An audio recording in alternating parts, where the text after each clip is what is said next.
Tax benefit,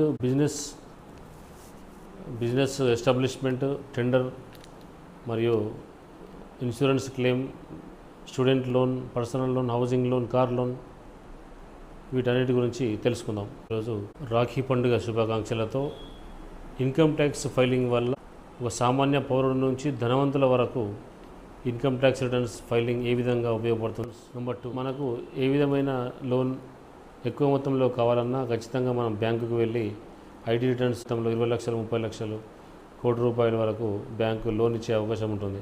number 3,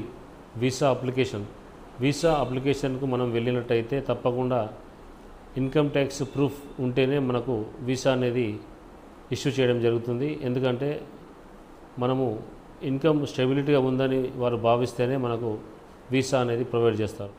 number 4, tax refund. మనము కట్టే లావాదేవీల వల్ల మనము కొన్నిటికి ట్యాక్స్ కడుతూ ఉంటాము. టీడీఎస్ క్లెయిమ్ కావాలంటే మనము ఐటీ రిటర్న్స్ కట్టినప్పుడు మన రిటర్న్స్ ద్వారా వాళ్ళు కట్టిన ట్యాక్స్ను మనకు అకౌంట్లోకి క్రెడిట్ చేయడం జరుగుతుంది. Number 5, business establishment and tenders application చేయాలంటే ఖచ్చితంగా ఇన్కమ్ ట్యాక్స్ రిటర్న్స్ చేసి ఉండాలి. బిజినెస్ ఎస్టాబ్లిష్మెంట్ చేసే ముందు మరియు టెండర్లలో పాల్గొనే ముందు. Number 6, insurance claim. ఏదైనా అధిక మొత్తంలో ఇన్సూరెన్స్ క్లెయిమ్ చేయవలసి వచ్చినప్పుడు మన యొక్క ఇన్కమ్ ట్యాక్స్ పేపర్స్ అనేవి తప్పకుండా చూపించవలసి ఉంటుంది. తద్వారా మన యొక్క ఇన్కమ్ ట్యాక్స్ ఇన్సూరెన్స్ క్లెయిమ్ అనేది జరుగుతుంది. నెంబర్ 7, అతి ముఖ్యమైన టాపిక్ క్రెడిట్ స్కోర్.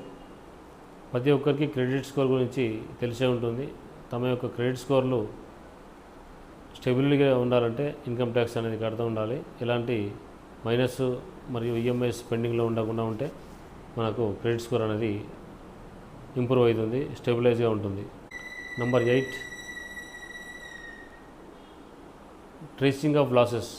నష్టాలను బేరీజు వేసుకొని మనము తిరిగి వాటిని క్లెయిమ్ చేసుకోవడం అవకాశం ఉంది.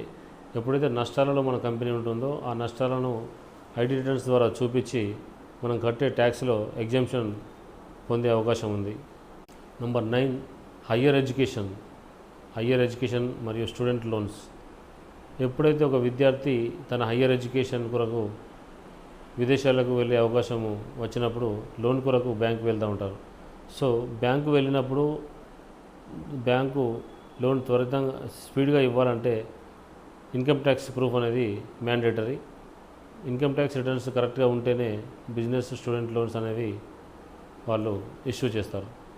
నెంబర్ 10, ప్రశాంతమైన జీవితం కోసం, శాంతియుతమైన జీవితం కోసం మనము ఐటీ రిటర్న్స్ అనేవి పే చేస్తూ ఉండాలి. ఐటీ రిటర్న్స్ పే చేయడం ద్వారా మనం ప్రశాంతమైన జీవితాన్ని కొనసాగించవచ్చు.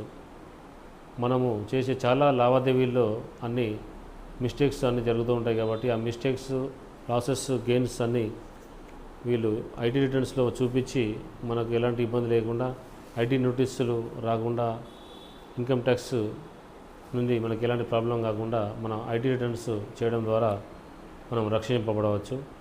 అందుకని ప్రతి ఒక్కరం మన బాధ్యతగా ఇన్కమ్ ట్యాక్స్ రిటర్న్స్ పే చేసి మన యొక్క డెవలప్మెంట్ కోసం, భారతదేశ అభివృద్ధి కోసం దోహదపడదాం. ఈ టాపిక్ మీకు నచ్చినట్లయితే ఒక లైక్, షేర్, సబ్స్క్రైబ్ చేయగలరు. మీకు ఇంకేమైనా టాపిక్ గురించి వీడియో చేయాల్సి వస్తే కింద కామెంట్ చేయండి. నేను ఎప్పటికీ సిద్ధంగా ఉంటాను. నేను మీ చంద్రశేఖర్, సైనింగ్ ఆఫ్.